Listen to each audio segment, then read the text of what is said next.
Hey everyone, I'm Pop, and sorry about that. Today we're going to do another book reading. Now, today we're going to be doing another Goosebumps book. It's going to be R.L. Stein, Give Yourself Goosebumps, registered trademark, as you see right there. Reader beware, you choose a scare. I mean, again, you don't. I'm choosing a scare. You're just kind of along for the ride. This TikTok, You're Dead. I don't know why I picked this one out of all of them. I couldn't find like a Christmas book that was like just a normal book from beginning to end. So we're just going to do this, and, I think it'd be fun to do another Choose Your Own Adventure book. I wish there was like a holiday theme. There was Zapped in Space, but I mean that one is. Here, let me show you what Zapped in Space. No, I won't show you. It's basically just book pages, like really tan, crusty book pages, not like a printout, like a copy from the book, like this one. By the way, thanks to the Goosebumps General Fred, for giving me all the books so I can read them. Thanks, guys. You're great. More than 20 different endings. Wow, 20 different whole endings, and they all suck. Okay, as you can see, this is based on the Cuckoo Clock Doom book. You remember that one. Beware! Do not read this book from beginning to end. Your little brother, Diddy, like the diner, runs off by himself in the huge Museum of Natural History building. Try to find him and say you discovered a laboratory to strange Dr. Peebles. Dr. Peebles sounds like a fucking like cereal mascot for the 90s. Like he has his own breakfast cereal. Like, try new Dr. Peebles today with delicious flask shaped, crunchy bits and marshmallows shaped like neurons, shit like that. The scientist volunteers. You to test his new time machine. Wow, you think I'm gonna be the first time traveling kid ever? Radical, gnarly to the max. All that and a bag of potato chips. Then Denny's, all American diner runs right to the machine and vanishes. I hit the mouse. Well, your brother's not lost in the museum anymore. Now he's lost in time. Marshall, Will, and Holly on a routine expedition. You have to find him again. Did I break my fucking... Okay. You have to find him again, but where? In the distant past, where fierce dinosaurs roam, or in medieval times battling knights and wizards? Maybe in the future, where robots rule over humans. The one thing you know for sure is you must find Diddy, or 2 hours will be lost forever.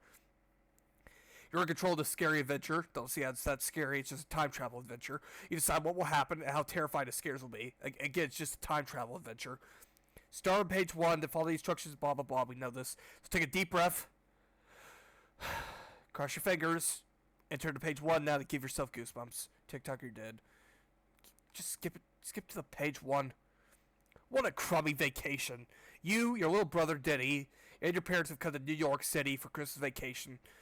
You thought you'd see a lot of cool things like visit the Statue of Liberty, ride to the top of the Empire State Building, and ice skate at Rockefeller Center. Instead, your parents are museum freaks. It's entertaining. Your mom says she drags you to the Museum of Natural History. It's educational. Your dad declares he shows you a collection of ancient pottery. It's boring, you say when no one listens. And the worst part is that you're supposed to be in charge of your little red-haired brother Diddy. Only Diddy knows what ain't in charge of him. You're not the boss of me, he keeps saying. You're not the boss of me. You're not the boss of me now, and you're not so big. You follow your parents from the Museum of Natural History. At first, it's kind of interesting. You really like the dinosaurs. You just said it was boring. You literally just said it was boring like 5 sentences ago. Look. What? You really like the dinosaurs because you're a fucking 5-year-old. Wait till you see what's in this room. Your mom cries. Mummies, I guess. No, that's a different book. I'm surprised it wouldn't even like bother go to like the Empire State Building or Statue of Liberty. I mean, that's kind of like a museum centerpiece of the city. You rush to the next room expecting something exciting, but your mom is standing in front of the sundial. Isn't this wonderful? She exclaims, exhibit on time. Great, you think. A whole room full of clocks. Boring. Then Dave gives you a karate kick in the back of the leg. Ow! You cry. Stop it! You're not the boss of me, he says smugly. Yes, I am, you reply, punching him in the arm, beating the fucking shit out of your little brother, breaking his pelvic muscles. He whines and complains to your parents. You can't win. I'm thirsty, Denny says now. You can see he's eaten almost half a bag of gummy bears in less than a minute. Well, he just brought a gummy bear bag with what? I don't think they allow like outside food and drink. Can you find a drinking fountain for Denny, dear? Your mom asks without taking her eyes off the grandfather clock. And the narrator belched. Come on, you grab Denny's hand. But Denny pulls away and runs off down the hallway because he's a fucking dickhead. You follow him, the hallway twists and turns. There's no sign of either Denny or water fountain. But near the end of the hall, you see a sign on the door. Warning. Dangerous experiment inside. The door must be kept locked at all times. Dangerous experiment? What does that mean? It means it's a fucking dangerous experiment, dumbass. What the fuck do you think it means? You wonder. You notice that this door is slightly open. I don't even know why people bother putting up signs when, dumbasses like him exist. The door is slightly open. Oh no! Denny must have run in here, you think. You push the door open wider and peek in. There's no sign of Denny. A tall, skinny man with long white hair tied in a ponytail is bent over a computer logging into Reddit. The computer is hooked up to a big, strange-looking clock. Between the computer and the clock is a large square contraption that looks like a picture frame. You can hear the computer and the clock beeping and pinging.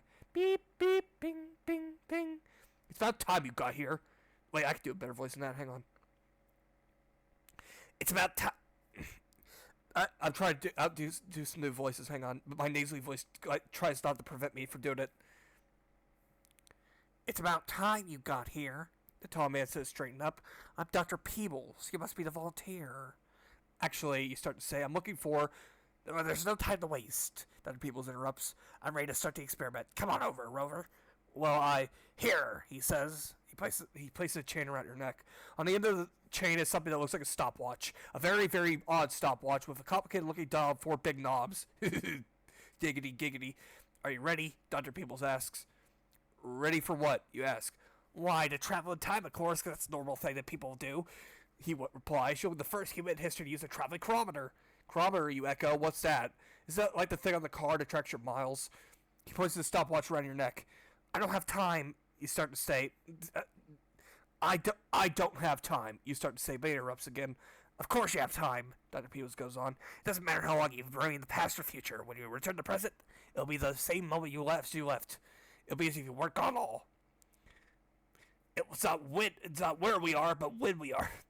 How does this work? You ask, pointing to the stopwatch. It's easy. Even a retarded child like you can do it. Because you're a child.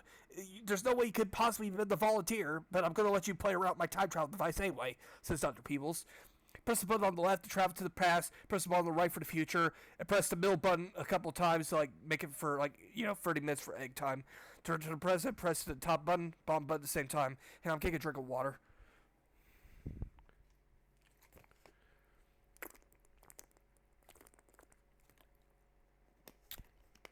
Actually, it was a drink of...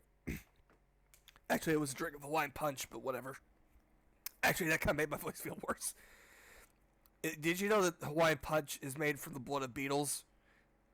Isn't food fascinating? To return to the present, press the top button and the bottom button at the same time. Just like a radio. Just like a radio clock.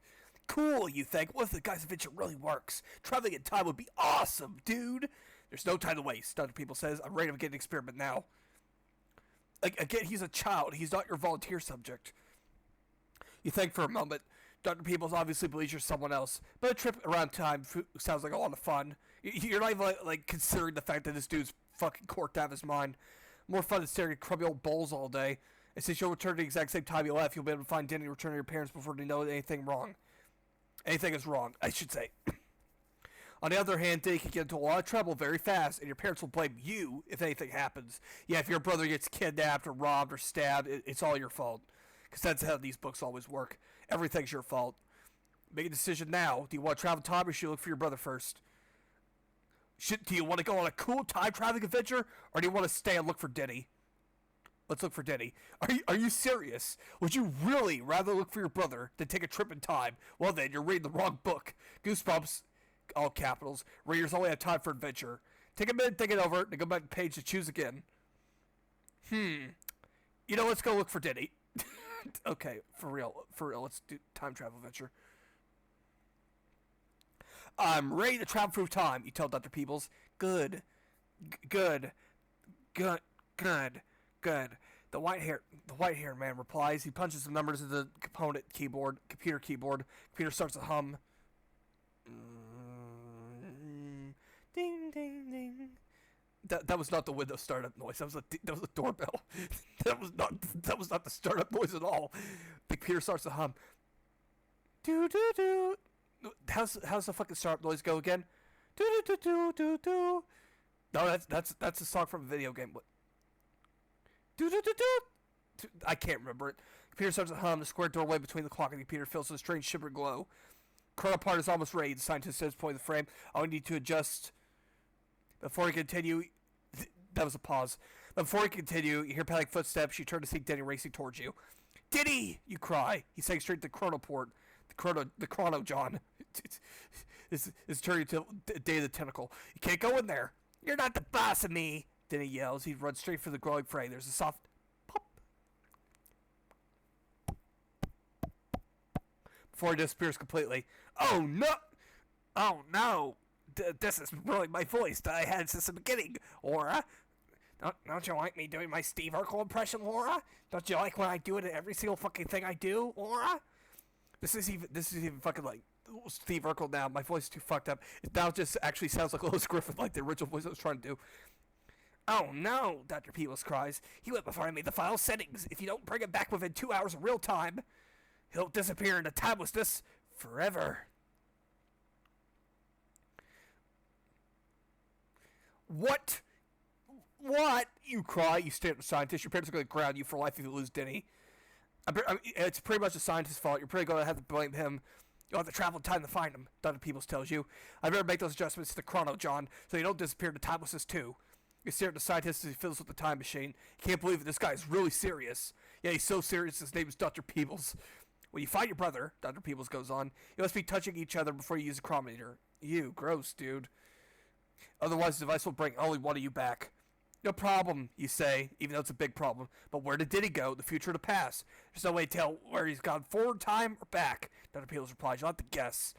Touch the chronometer around your neck. It begins measuring real time the moment Diddy disappeared. Already seconds are ticking by. You have to decide. Are you likely to find Diddy in the past or the future? Let's go to the future. Back to the future. I think my brother went to the future, you announce. I hope you're right. Dr. Peebles punches another computer key. Did you hear that? I'm doing sound effects. Are you ready? Step for the chronoport. You enter the glowing frame. As you move through, you feel a strange tingling sensation on your balls. One more thing, Dr. Peebles calls out. His voice sounds, one more thing. One more thing. Dr. Peebles, hang on, I gotta do this right. One more thing, Dr. Peebles calls out. His voice sounds far away. Before you can return, remember.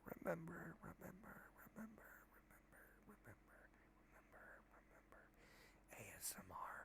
What? You cry as the words fade away. What was he saying? Well, he said before he could return. Remember. And you, the Mr. Two seats, a big futuristic city with small cars flying around like planes. A few seats of New York City. You recognize a few buildings like the World Trade Center. Oh, you know when this book was written then, huh?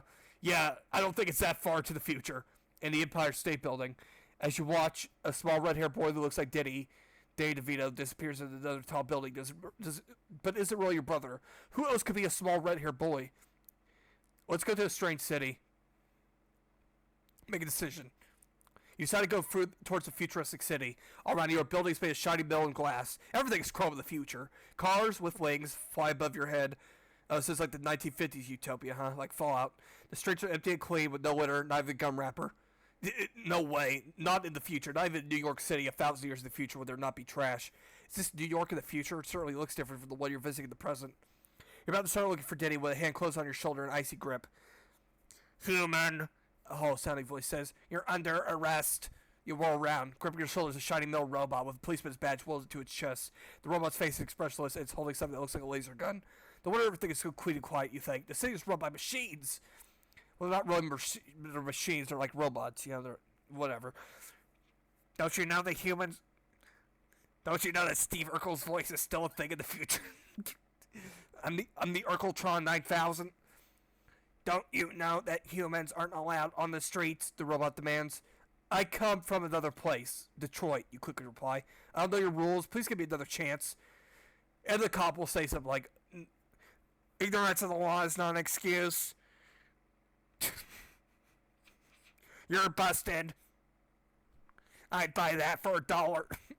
That's for the judge to decide. The robot says, come with me. Come on me. Sex robots have taken over the future.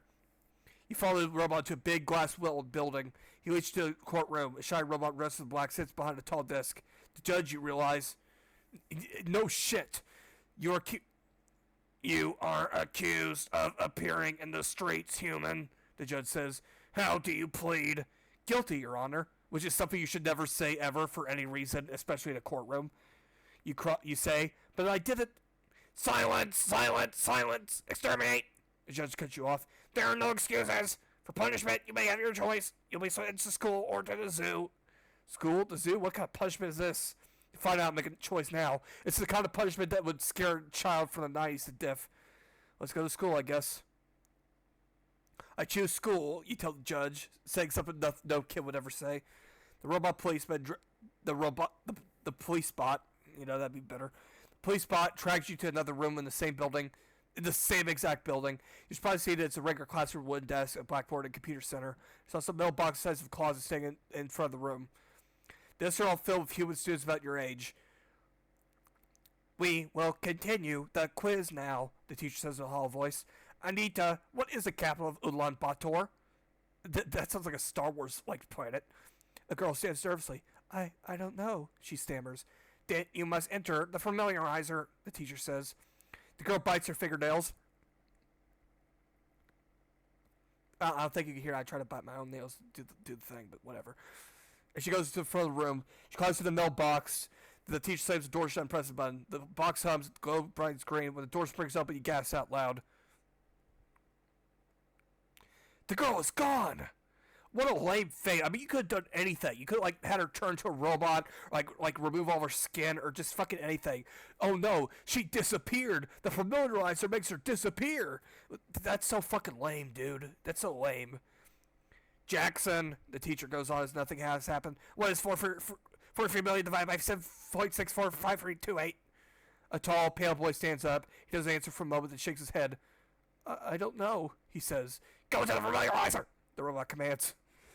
Beating the shit out of him senseless, throwing him into the mailbox. The familiarizer! Slowly, Jackson walks to the front of the room. He steps to the box. A moment later, he is too gone. Familiarized. What the fuck does that even mean? Oh no, he got vanished or teleported or God knows what. You watch the horror as your classmates disappear one by one. In a moment, it'll be your turn. You gotta do something. Do it fast. You can use Chronometer or leave the future, but you haven't found Denny. On the other hand, you always will do well in school. Maybe it'll be the one to answer the teacher's question. If you use a Chronometer, you're fucked, I think. So let's just use the teacher's question. The teacher turns to you. Stand up, the robot orders. Nervously, you stand. You hold your breath as the teacher starts to speak. This is the moment. This is what you've been praying for. Can you answer the question or would be familiarized? Frambolized, Fromblamba Ding Dong. The ancient British wizard Mongrid used this magical spell to travel in time. The spell made it use of free magical objects. What are they? Morgrid. He was the wizard of Goosebumps book A Night in Terror Tower. You remember him, but you can't remember to answer the question. If you can't, you'll have to guess. Think carefully, then answer. So she gives them a possible questions of they're like math and history, and she gives you the one Goosebumps question. What the fuck? I'm pretty sure it was this. Page 1 for free. Okay, well that sucked. The free objects are a pen, a pipe, and a potato. You tell the robot. Wrong. The teacher thunders. You know the penalty for wrong answer. Now step forward. You step towards the waffle maker. Slowly you feel for the chronometer around your neck. Before you can press any buttons, the robot snatches away with its magnetic claws. No tricks, the robot says. Now the familiarizer. There's no way out now. You step toward a strange mailbox. Your heart sinks to the bottom of your toes. You're a complete failure. You haven't found Diddy. You couldn't answer the teacher's question. Then again, you're about to become the first kid you know to be familiarized. I mean, you just saw 30 of them getting familiarized. Whatever. It's such a stupid word. Page 1 very free.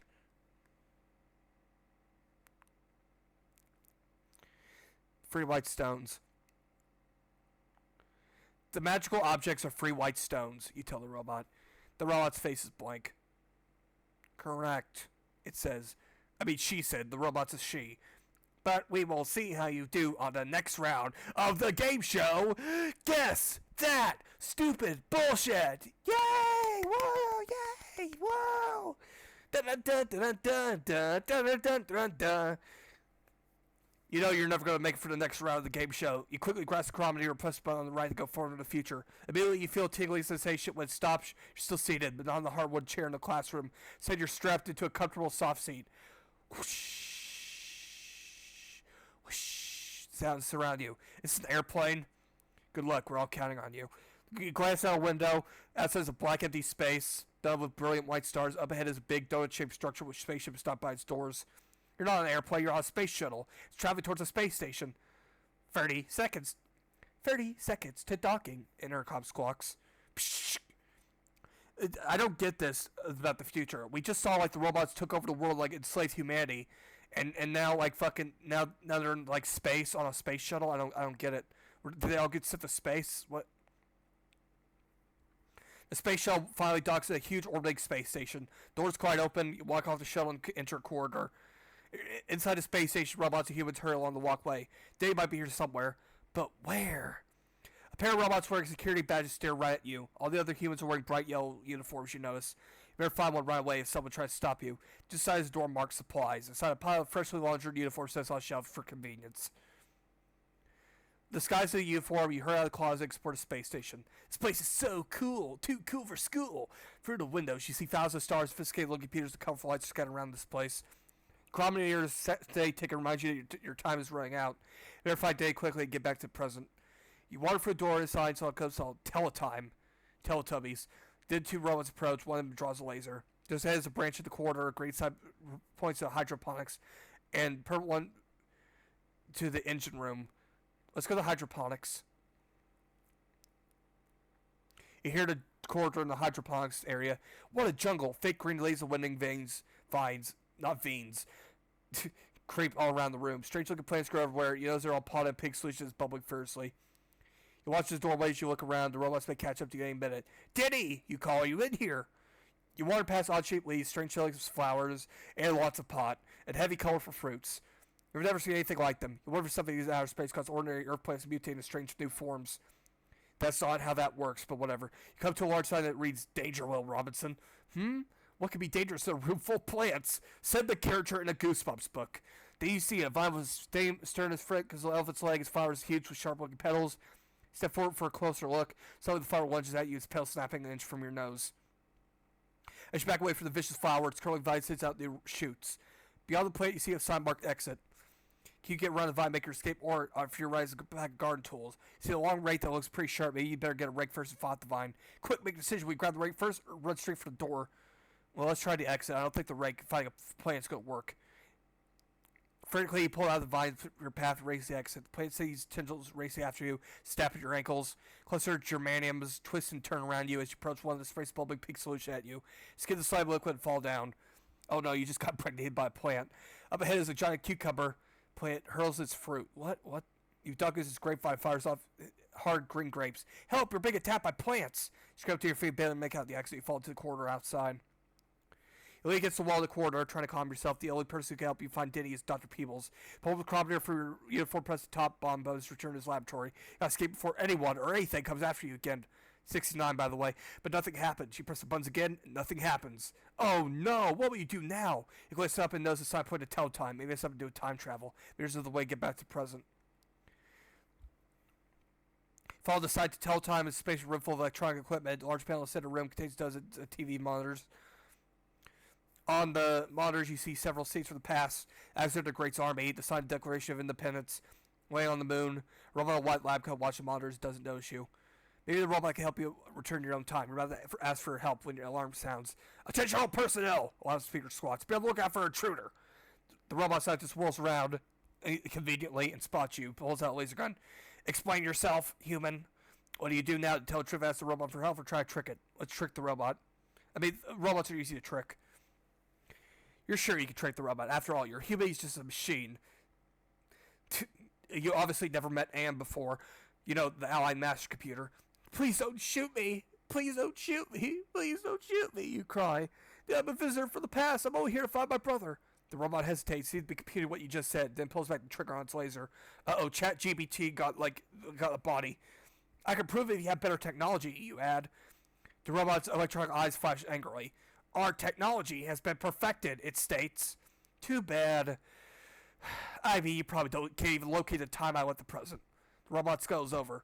When did you leave? It demands. I can find that. Well, even the future robot's cocky. You tell the robot the exact day and time that you left Dr. Peebles' laboratory. The robot adjusts some controls, and Dr. Peebles' laboratory appears on the large central monitor. All right, the robot fell for it. You can see yourself stepping into the crawl port, and you hear Dr. Peebles say, "One more thing." What did I do to the robot? One more thing. One more thing. Water time. Water time. Definitely water time. Stay hydrated, gamers.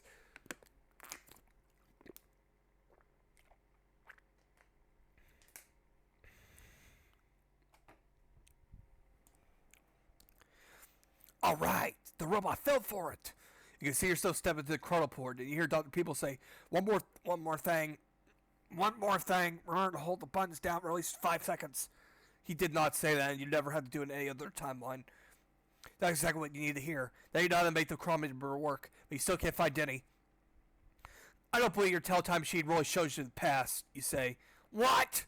The robot roars. How dare you insult my machine? She's my girlfriend, you fucking bastard. I will beat the fucking snot out of you, you human scum. Its finger moves closer to the trigger.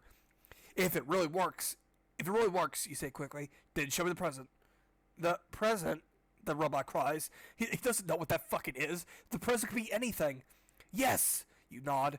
Scenes from the past could have been films or videotapes. If I see scenes from the present, I'll believe the machine really works.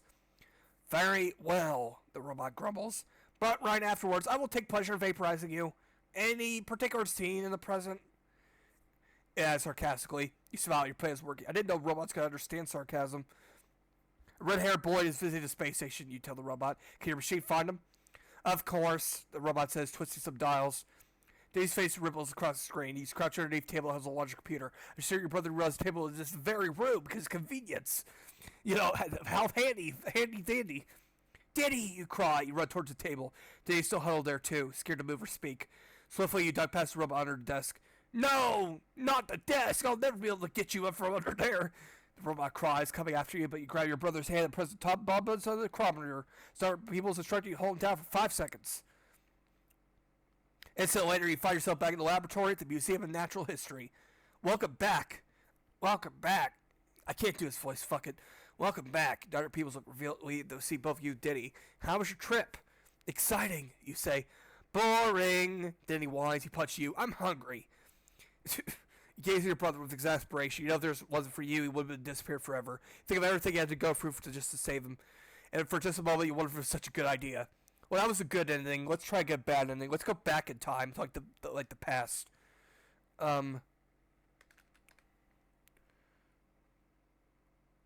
Yeah, let's see.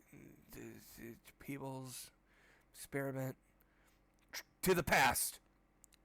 I'll look for my brother in the past, you tell Dr. Peebles. Fine, the scientist replies. He punches another set of numbers into the computer. Step right to the chronoport. Dr. Peebles instructs you. And good luck. Good luck with your fucking belches. You approach a shimmering frame and enter it. You feel a strange tingling sensation. Everything appears hazy if you're underwater. And he doesn't tell you have to hold it for 5 seconds. A second later, you see 2 paths ahead in the mist. Wow. At the end of the left hand, you swoop to see a tall stone castle in the distance. A knight in shining armor on a white horse rides towards it. At the end of the right-hand path, there's a swamp with a tall, strange-looking trees towering over it. Moving around amongst the trees is, can it be? A dinosaur! Which path did your brother choose? Which one will you take? Quick, decide. Let's go to the medieval times. Because, you know, everyone says that the Dark Ages would be like the worst place to go if you time travel, but, like, think of the dinosaur times. Like, there's no humans to talk to. At least in, like, the medieval times, you might find someone, like, interesting or helpful. You really can't, like, reason with a dinosaur. You take off the knight on horseback. The enormous stone castle stretches towards the sky, flags far from its turrets. And now we're in fucking, you know, what was that Goosebumps book with the knights in it? It was a something tower. You imagine living there. Cool, you think. You don't say it out loud, you just think it. So he knows that the knights disappeared. Where'd he go? Heard of a drawbridge which stretches over a moat. The moat surrounds the castle. What's the even point of having a drawbridge if you're just gonna, like, leave it down all the time? The sound of thundering hooves breaks into the silence. The knight is returning at full speed. The knight is holding a spear and pointing at you. Hey, you call out. I'm not your enemy. I'm a visitor for the future. That would just piss off the knight more. That'd be witchcraft, dude. But the knight doesn't pay attention. His horse gallops closer and closer. The tip of the knight's spear glistens in the sun. Uh-oh, this guy looks pretty serious. Are you ready to face him, or you should jump in the moat below, even though you're a terrible swimmer? Well, the moat probably has alligators, so let's face the knight. If only you take swimming lessons back when your mom wanted you to. It's relatable. You decide not to jump in the moat. You face the knight's spear. Right before he reaches you, the knight reins his horse. Who are you, stranger? He demands. I'm a visitor for the future. I'm searching for my brother. No one enters King Roosevelt castle unless you can meet the challenge, he replies. What challenge, you ask? You must fight me, his noble defender, in a duel, the knight says with a smirk. The losers will become food for the king's crocodiles in the moat. See, I told you, there's always something in the moat. Crocodiles in the moat. Good thing you didn't jump in after all. Yeah, good thing you didn't die early. The knight dismounts and pulls out a bag of weapons from his saddle. You see a spear, sword, a spiky chain, and a huge wooden club. Here, you may choose your weapon, he says. This guy really wants to have a duel. Well, the knight says impatiently, choose. As you reach for the weapon, you notice an apple tree planted along the moat. Suddenly you have an idea. It's just what you need to put a clink in the knight's armor. I choose the club, you tell the knight, but we'll do it according to my rules. Very well, stranger, even though that makes no sense because I'm the one who initiated the duel with you, the knight says. He hands the club sandwich. See that apple tree over there, the one with Newton hanging around it? You say, pick out one of these apples and toss it towards me. I'll hit the apple with the club. Then I'll throw an apple for you to hit. Whoever hits the apple farthest will win the duel. A strange challenge indeed, the knight grumbles, but I accept. Wow, I mean, he was just like wanting to like fucking stab you with his like lance, and then he's like, no, you know what? Let's do some apple baseball. That sounds fine. Last year you were the best batter in your baseball team. Now you're hoping your bag average will pay off. Can you beat the knight at baseball? The fine outflip, 2 coin. I don't have a fucking coin. I don't have a fucking coin.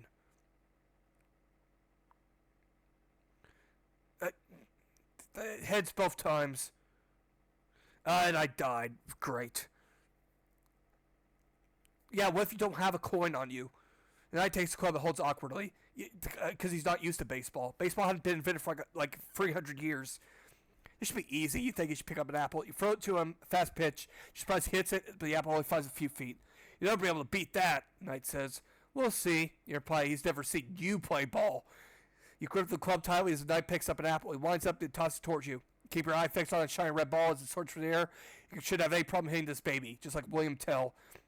Reach back and hit with your back and start to swing to the back of the neck with empty air. You missed. Wait, you cry. Let me try again. Sorry, the knight says. You can't change the rules. But the crocodiles are hungry. The knight picks you up both his arms. It's past their lunchtime.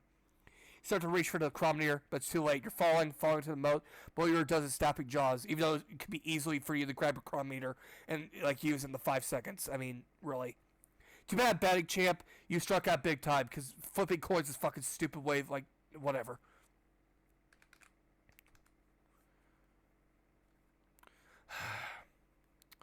I'm ready to begin the duel, Knight tells you. He plucks an apple from the tree and winds up, throws the apple towards you, blah, blah, blah, holding the cub with like a baseball bat. Expect the apple, soars through the path past the Knight. I can hit it much farther, Knight boasts. He takes his place at the end of the drawbridge. Now you pick an apple from the tree. You see how the pitcher's mountain eyeing the Knight. Then you wind up, you pitch. The Knight swings with all his might.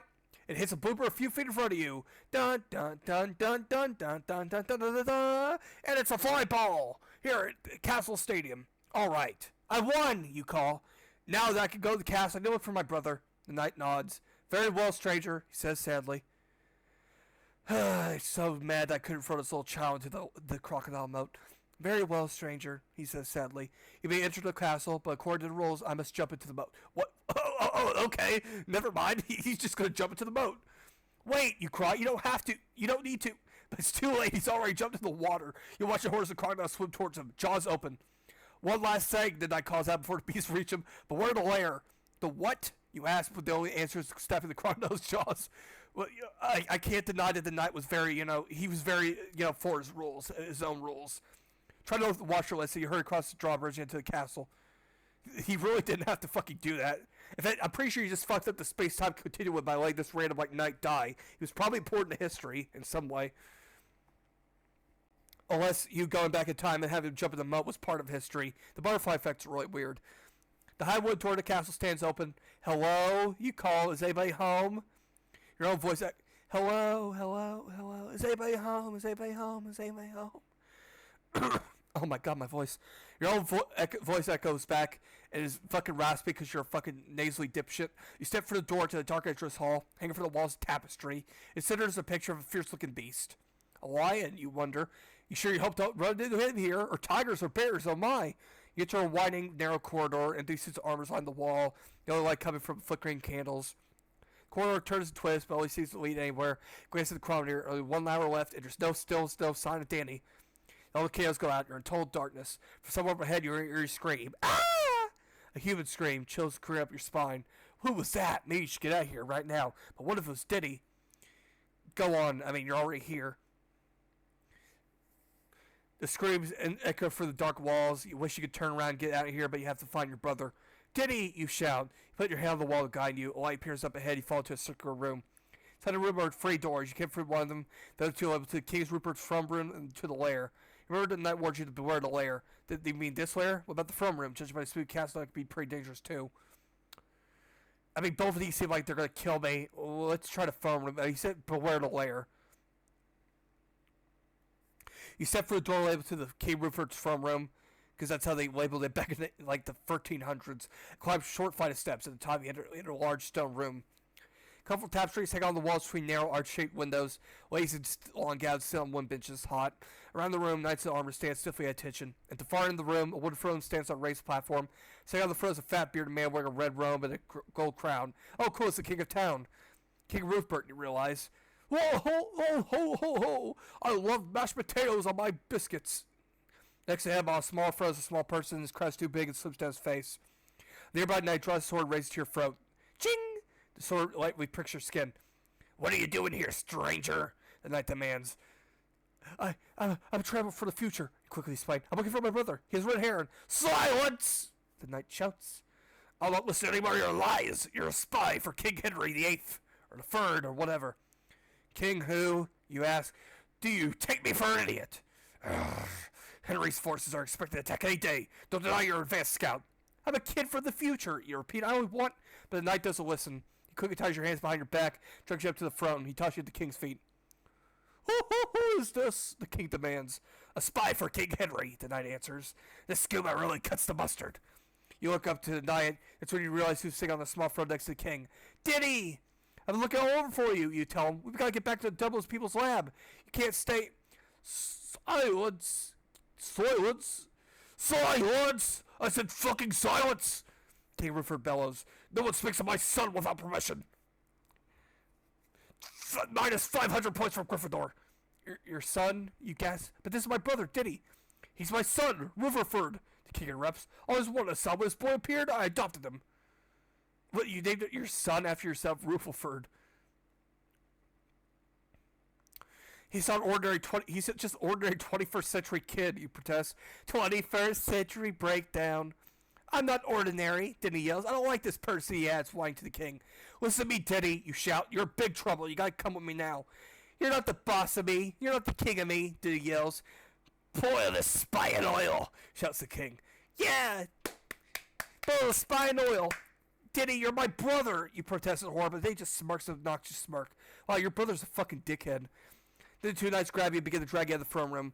Wait, you shout. You're making a terrible mistake. Has that ever worked? But no one listens. Again, no one ever listens. Dragged to the roof of the castle there, you see a bubbling black pot. Yikes! That's a tea, sis. Your hands are tied behind you. You can't use a chronometer unless a miracle happens. You're about to be boiling oil. Say your lucky day. Well, it's even.